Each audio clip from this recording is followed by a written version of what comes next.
right, here we are. Dan and I are going to play our first game of 7th, and we're going to play a Maelstrom mission. And I know all you guys groaning out there, but we figured we'd give it a try, see what it's all about. We're going to play Cloak and Shadows. I'm playing my Blood Angels. Dan's going to play his Necrons. So it's Hammer and Anvil deployment with 6 objectives. So the objectives are, there's one there, one there, one there, one here in the river, one back there on the other side of the rocks, and one there in the backfield. So the Blood Angels, I'm going to take 2 multi-melta attack bikes, a Razorback with a 6-man assault squad, 1 melta gun. Sergeant has a power axe and melta bombs. That 3 times, so there, and there. I'm taking a Vindicator with Siege Shield and a Hunter Killer Missile. Actually, the Razorbacks have Hunter Killers also. And then I'm going to take Storm Raven with the Hurricane Bolters, Multi-Melta. I'm taking Mephiston with Brother Corbulo in a unit inside the Storm Raven. And I'm going to take a 10-man Jumping Assault Squad with the Sanguinary Priest. They rolled Red Thirst, so they're going to be fearless and have Furious Charge even without the Priest. And as it stands right now, I'm going first. The objectives are secret because it's Cloak and Shadow, so I'm not going to tell you what they are because Dan's right here. But as we score them, we'll let you guys know. As it stands, Blood Angels are going to go first. Dan, are you going to try to seize? Might as well. So roll that 6 and watch me cry. No. Roll the 1. So, all right. So, Blood Angels are going to go first. We do have Night Fight first turn. Different rule for Night Fight in 7th Ed now. Now everything just has stealth for Night Fight. So, no more unable to target outside 36 inches or any shenanigans like that. So, that's it. Here's a wide screen of the table layout. Oh, I guess I should tell you what Dan has. He's got a unit of 7 Scarabs. 2 Annihilation Barges, 1 there, 1 there. He's got 2 units of 6 Wraiths with the D-Lord there and there. Warlord is the D-Lord over there. He's got the Doomsday Ark, and then he's got 3 Croissants, 1 with the 10-man Immortal, 1 with the 5-man Warrior, and 1 with the 6-man Warrior. The Immortals have Tesla weapons. So that's it. So we'll be back at the middle of turn 1. All right, here we are, middle of turn 1. I kind of moved up just a little bit just to get in range. I shot everything that I could at the Annihilation Barge there. My dice were meh, but I got 2 punches. He made a jink on 1, but I did get the other one, so his shield's gone luckily. And I killed two bases of Scarab, so that's it. But I was able to secure objective number 2 and objective number 4, so that's going to put me up 2-0. So that's it. We'll be back after Dan has a go on his turn 1. So we'll be back end of turn 1. All right, here we are. Dan kind of moved up, and the mission is going to dictate how we score, dude. He normally would rush those Wraiths up, and he kind of held them back because he rolled the objective, the tactical objective. If he scores 1, if he holds objective 1, he scores 1 point. So he got that there. And then he also got that one right there with the Scarabs, which now score. Go figure. So the shooting part of his turn, both Annihilation Barges shot at my Razorback. They did 1 weapon destroy, 1 punch, got a weapon destroyed, so that's that. He fired his Doomsday Ark at my Vindicator and rolled a 2 for the Armor Pen, which got nothing. So that one's done, and I think that's it. So he scored 2, I scored 2, so it's 2-2 going into turn 2. So we'll be back. We'll be back in the middle of turn 2.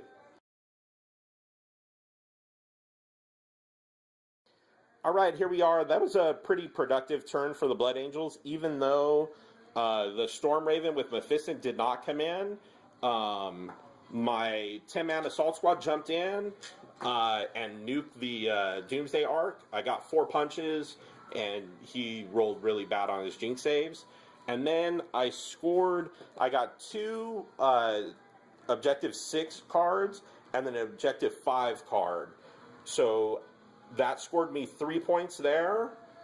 And then I got first blood by killing his unit of Scarabs, and I also killed the Doomsday Arc. So that's going to put me up 6-2, and we'll see what happens. We'll be back at the end of turn 2. Here's kind of the layout of the table. And I really need Mephiston. Mephiston got Iron Arm and Feeble and Hemorrhage. So I'm hoping he comes in and does some work. So we'll be back at the end of turn 2.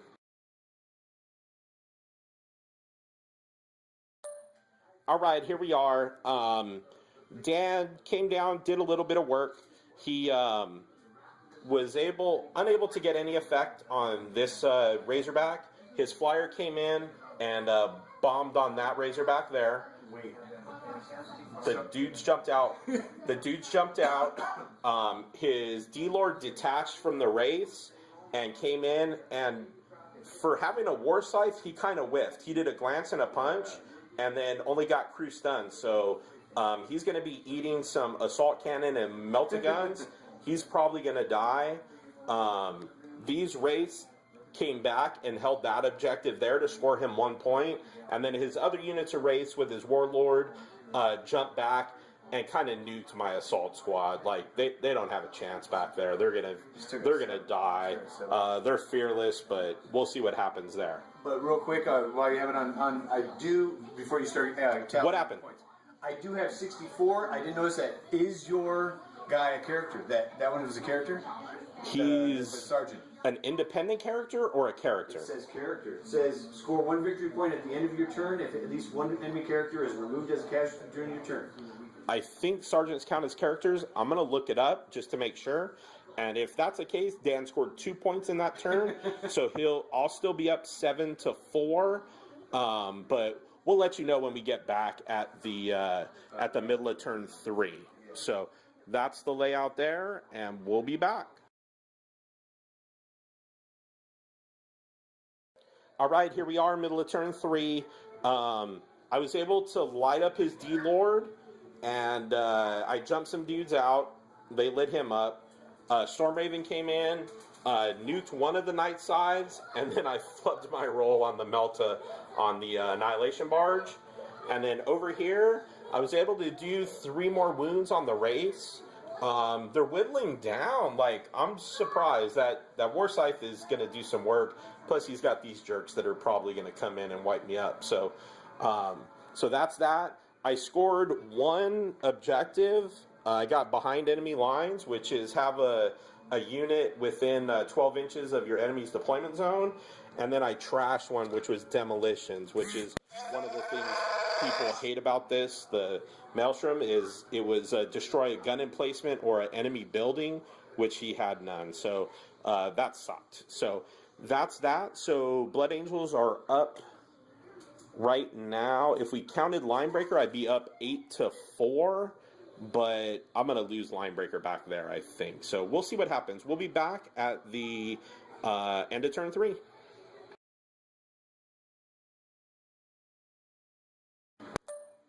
All right, here we are, end of turn 3. The bloodshed continues. His flyer that was locked and stunned or whatever for that turn, moved up. The Immortals jumped to my assault squad.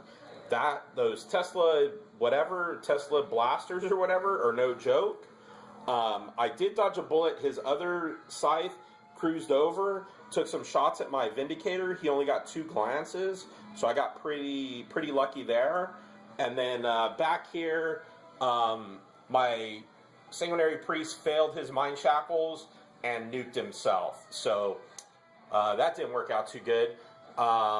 He scored objective secured right there, number 1, and he scored the objective number 6 right here with the Wraith. So he scored 2 points there, so it's 9-7 Blood Angels, and that's it. So we'll be back at the middle of turn 4. Here's kind of a layout.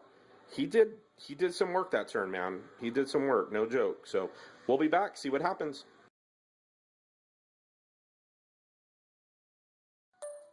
All right, here we are. I did some work, dude. Not too bad.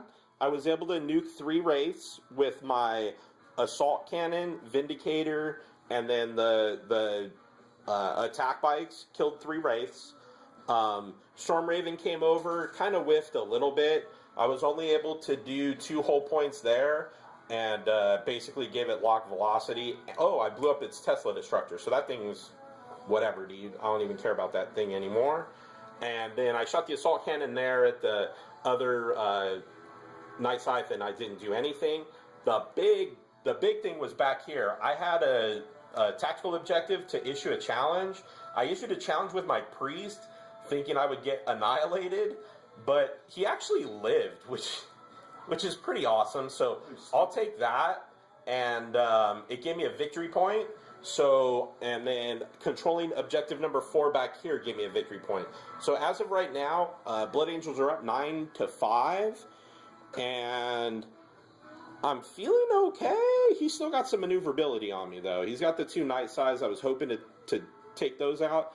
And, dude, this is another reason why I hate putting Mephiston in the Storm Raven, is because it's always hard to get him out. I like to use that Storm Raven as a gunship, and when you got to put that thing into hover, you're just asking to get freaking annihilated. Wow. So we'll see, dude. I want to get Mephiston and Corbulo in some combat, force weapon some fools. So that's it. We'll be back at the end of turn 3. All right, here we are. End of turn 4. Dan did some work. He glanced out my Vindicator with the Immortals. Kind of a stupid move on my part. I got closer than I really had to be, so he got side armor there and whatever, dude. He assaulted his race into my Razorback and wrecked it, and then shot with his barge, Annihilation Barge, at the Storm Raven to no effect, and then Mephiston failed his Mind Shackles again. I think I'm going to have to use Corbulo's Farseeing Eye to try to re-roll it next time if I fail again. So that's it. We'll be back at the middle of turn 5. This game's wrapping up pretty quick. Dan scored 2 points, though. That's right. So it's a 9-9, I think. But I have Line Breaker that I wasn't counting before, I think. I don't know. Anyways, it's close. We'll be back at the middle of turn 5. All right, here we are. Middle of turn 4. Freaking got boned. I freaking nuked the Annihilation Barge with a Multi-Melta, and he made his 4-up Jinx save. I shot the Vindicator at those dudes. I scattered 7 inches. I clipped 5. 2 of them got back up. Snapshot at the flyer there to try to get lucky, and failed to hit. The one good thing, I nuked the warriors that were there, and he failed his leadership and fell off.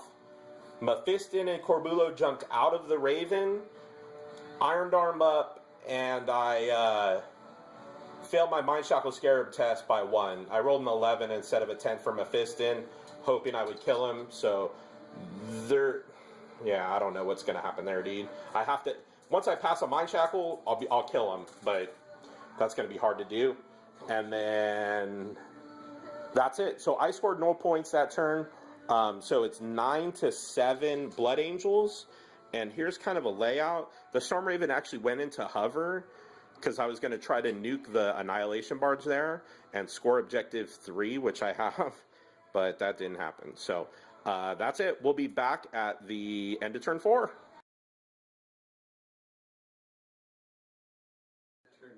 All right, here we are. Middle of turn 5. Dude, I can understand why people would complain that Maelstrom missions are freaking luck of the draw and stuff. But dude, if you're trying to just play a game to have fun, dude, play Maelstrom. I'm telling you, it is fun. It's not competitive because I know that you could get bad draws and shit like that, but dude, it is a fun way to play the game. Anyways, on to my turn 5. Assault Squad jumped out. I had an Assault Squad out already. I shot the Wraiths. I killed one completely and then assaulted in. I only made it in with one Assault Squad, and I got lucky. Like, Dan rolled shitty. He lost a Wraith before he could swing, and then he rolled shitty on his attacks back, and I was able to kill him. So I got lucky there. Mephiston finally passed his Mind Shackle Scarab test and finished up the D-Lord there. So they all consolidated out. I scored a point there with the attack bikes for Objective 1 secured. I scored Objective number 3 right there with the Storm Raven because everything freaking scores. I know normally zooming flyers don't score, but he is skimming. And that's about it. I did take some snapshots with the Razorback at the Night Scythe, but failed. So as it stands right now, that gives me 13 because I got Warlord and Linebreaker now. So 13-9 for the Blood Angels. And we'll see what Dan's got for turn 5. Here's kind of a layout. Dude, there's a bunch of dead shit, man. A bunch of dead tanks. I've never had Razorbacks last this long in a game. So, dude, I'm looking forward to being able to bust those guys out again. So, that's it. We'll be back at the end of turn 5. I was at 9? Yeah. 10. All right, here we are. End of turn 5. Dan swooped over, freaking nuked my bikes. Even though this was snapshotting, this jerk rolls 3 6s. So 9 hits on the bikes. He did, I don't know, 35,000 wounds, and they failed like 5. So they're dead. He shot his Immortals here and nuked my Melt-A-Gun out of my Assault Squad. And then he shot the Warriors' Gauss weapons at the Razorback to no effect. So he did score 1 point there for holding Objective number 4. So he's at 10. So 13-10. Blood Angels. Dan needs it to go on. So he needs to roll a Space Marine save. So you got a 3 in you? Rolled a 2. So that's that. So Blood Angels win. I swear, like, dude, I know, and I'm going to sound like a broken record, but for one, first observation, if you're going to play Maelstrom, you better be mobile. You better be able to move around the table, grab a bunch of different objectives, and do some crazy shit, because if you're playing a gun line, you will never win this game, because you're going to be relying solely on the cards, and if you're relying solely on the cards, you will lose every single time, guaranteed. All I gotta say is, believe it or not, everybody looks at the rules and all the new book and everything, and they go, "What's this Maelstrom and everything?" No, it's fun. It's fun. It's fun. Definitely not something I would want to play competitively with all the randomness. I know that the BAO boys are going to be adding part of it into their new missions, which is cool because I like it. It adds a lot of flavor to the game. But dude, this is the funnest game of 40K I think I've played in a long time. We've been playing so competitive lately. But this is definitely one of the funnest games I've played. So, yeah, dude, that's it.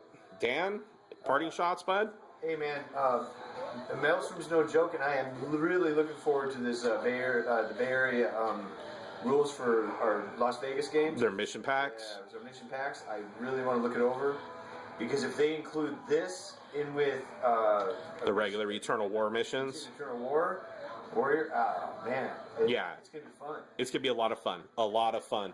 I had a blast, dude. I jumped up early. Dan came back. It got freaking really scary tight. And then I was able to pull it out at the end. I just kept going at you every turn. Yeah. A little bit at a time. Yeah, so it's fun, dude. It's a lot of fun. I had a blast. I like everything scoring. Troops are cool because they get that objective secured. Yeah. So, guys, give it a whirl, man. I know it's not the most competitive. You can get a shitty draw, you can get whatever.